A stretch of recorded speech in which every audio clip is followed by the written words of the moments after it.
Millions and millions of miles away, an alien craft waits to deliver its deadly rays to our Earth.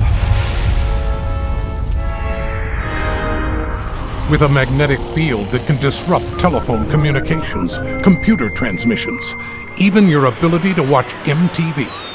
Talk about a heat wave. It's a nuclear ball that's 10,500 degrees hot.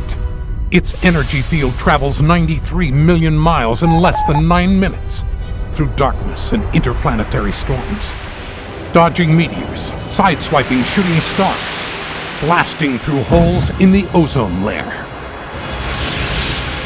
And every day, they're here.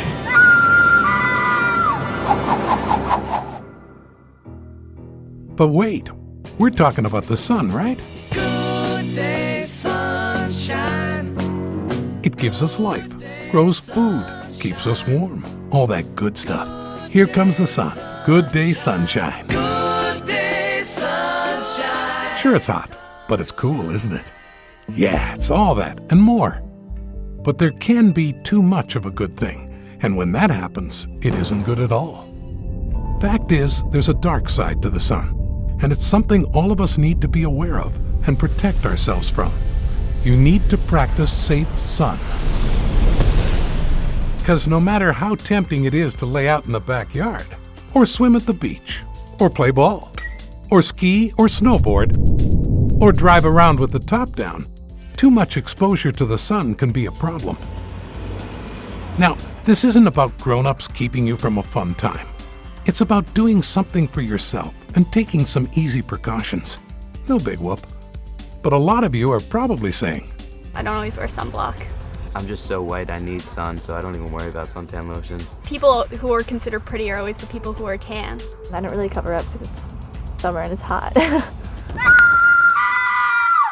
Look, your body needs the sun, about 20 minutes a day to produce natural vitamin D that helps your heart and immune system. But don't overdo it. Fact is, everybody's skin can get damaged, whether yours is light or dark. And whether you burn or just tan, you're doing damage. When your skin feels a little bit tight, turns red, it's not just uncomfortable. Worst case is that it leads to a skin cancer called melanoma. So you know they don't call it a killer tan for nothing.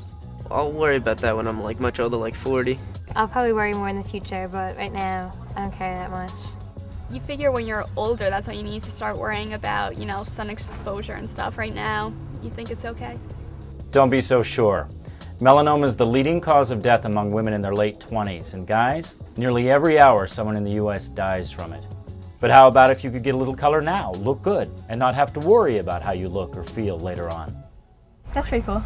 That'd be good too. First thing is to skip the SPF 20. Nowhere near good enough. Go for the SPF 45. Put it on about 20 to 30 minutes before you go out, even on a cloudy day. And make sure to reapply every couple of hours, especially if you're spending time in the water or sweating. Look, don't look at it as goopy suntan stuff. Think of it as moisturizing cream, kind of like conditioner takes care of your hair. And don't forget to use lip balm on your lips. They can dry out easily and get chapped, and well, you get the picture. The point is, you wouldn't stare into the bright sun without sunglasses. So just consider sunscreen as sunglasses for your skin. What about that color you promised me?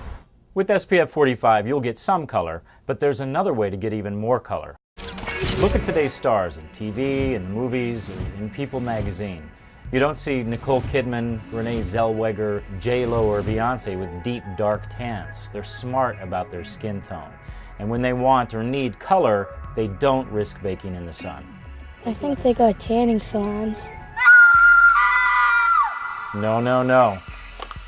They spread or spray on a self-tanning lotion and get good-looking color without harming the skin. Everybody's doing it, and magazines everywhere like Entertainment Weekly and Teen Vogue are not only saying it's the big thing, but the only safe way to get a tan. Basically every girl in our grade goes to tanning salons. They went to the tanning bed and it just didn't look natural. They look all peeled and stuff, and they're covering up every part of their body that skin is dry and stuff from. Their skin got all wrinkly and blotchy in some places and just looked bad. I find it funny. Think about it. In most tanning salons, you have this concentrated dose of ultraviolet light from bulbs almost touching your skin. Talk about damage. You don't even have 93 million miles to filter some of the rays. No wonder most states plus towns and counties all over are banning tanning beds and booths or regulating them very carefully. So if you're a real tanorexic and you gotta have color even year-round, the sunless tanning lotion is really the only safe way to go. Nice tan in 2 seconds.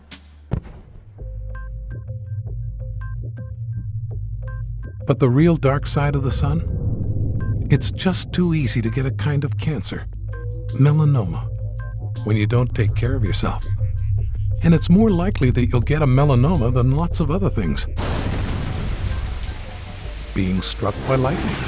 The odds are 1 in 6,000. A shark attack? 1 in 150 million. But the odds of getting a melanoma are just 1 in 79. And getting some kind of skin cancer is 1 in 5. And getting more and more possible all the time, especially if you've ever had just 2 or 3 blistering sunburns. So look around and do the math. It's not something that happens to someone else. It could happen to you. That's exactly what happened to Molly Begane, a teenager like you who grew up around here. She had so many friends. She really loved her friends. Molly had a great sense of humor. She was just hysterical. Actually, there was this one time I was going to the gas station with her, and she was like, "Oh, Kara, do you have any money on you?" After we filled it up. I said, "No." She's like, "Neither do I." And so she goes to the guy, "Do you mind if I just leave her here while I go home and get money?" I thought she'd be back in about 10 minutes, and she came back close to an hour later. And was like, "Oh, sorry, I just had to do a few things." I was the big sister, so I was always babysitting, and I'd go to rent a movie, and I'd come home, and she'd have 30 people at the house and have a party. She was an outdoor person. She loved running around, being athletic, had a lot of energy. She was always concerned with keeping herself out of the sun, actually. Sunbathing was not something that she did. She had a mole in the inside of her thigh, and I think that she was kind of afraid. She knew it wasn't right, so I think she just wanted to avoid it and hope it went away. That's when she went and got it checked out. Unfortunately, it wasn't checked out earlier, but she didn't know that. I wouldn't have known either before this. If I had a mole that looked weird, I probably wouldn't have rushed to a doctor. I didn't even know what melanoma was before.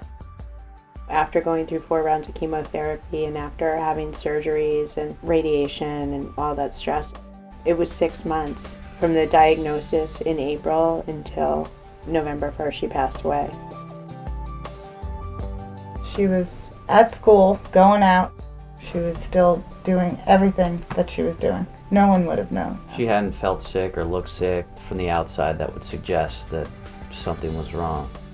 When you just tell people the story about Molly, it just stuns a lot of people because they don't know that that's possible, and it's scary. And especially when you realize that you have some control of taking care of yourself. So that's why it's just really important to be aware of your moles or go to the dermatologist so they can look out for you. It's a quick checkup. It's about 10 minutes. You see a doctor and he goes over your skin and he's able to tell. Watching out for yourself is the most important thing, and there are ways to prevent it, and catching it early. If it was caught early, things could have been different. We had always had hope the whole time. Yeah, and Molly did too.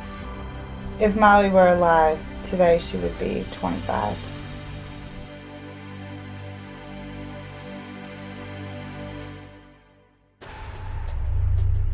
So what can you do to prevent melanoma or other skin cancers? Start by avoiding constant exposure to the sun, particularly from 11 to 3.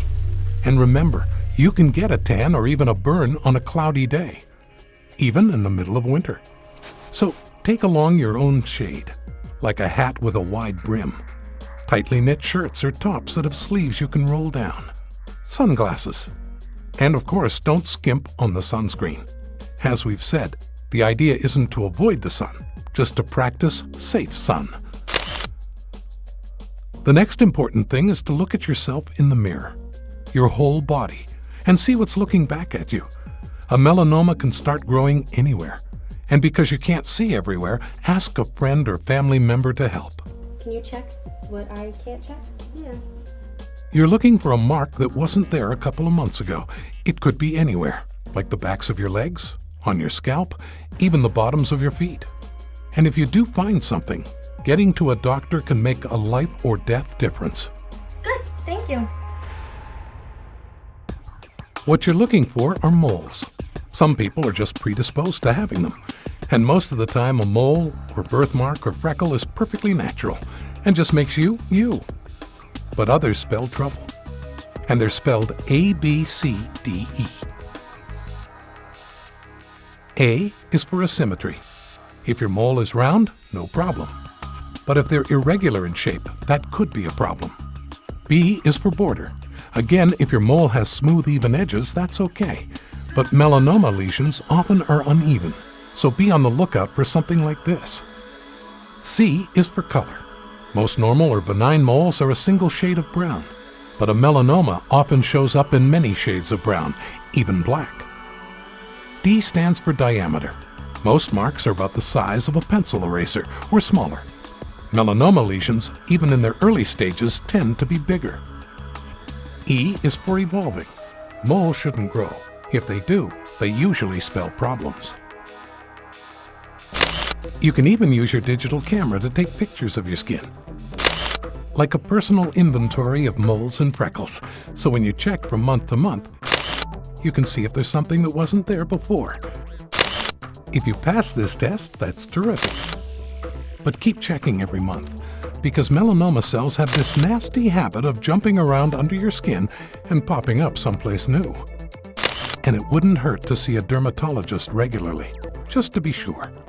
If you do find something, or if you feel any pain or tenderness, or worse, see any bleeding or oozing from the mole, get to a doctor immediately. Don't wait a week. Don't wait a day. Get examined now. Make sure you get the right treatment.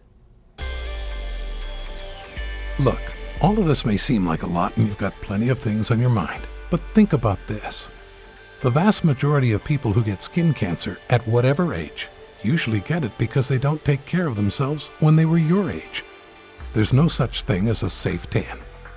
And 80% of all sun damage happens before you're 25. Even if you're a person who thinks that you've already been in the sun for too long and you have too much damage, it's never too late to start caring about it now and start protecting yourself. Even if you're a person who thinks that this wouldn't be a problem for you because you have darker skin or because you have always used sunblock, you still really should be aware and go to a dermatologist because it can happen to anybody. It's never too late. It can save your life. This year, all year, be cool, look good, and be safe. Yeah, the sun is your friend, but it also has that dark side, so keep it at a safe distance. Molly's my sister, my younger sister. She died at age 20. We'll always remember her as a beautiful, fun-loving person. We wish she were here today. We miss her a lot.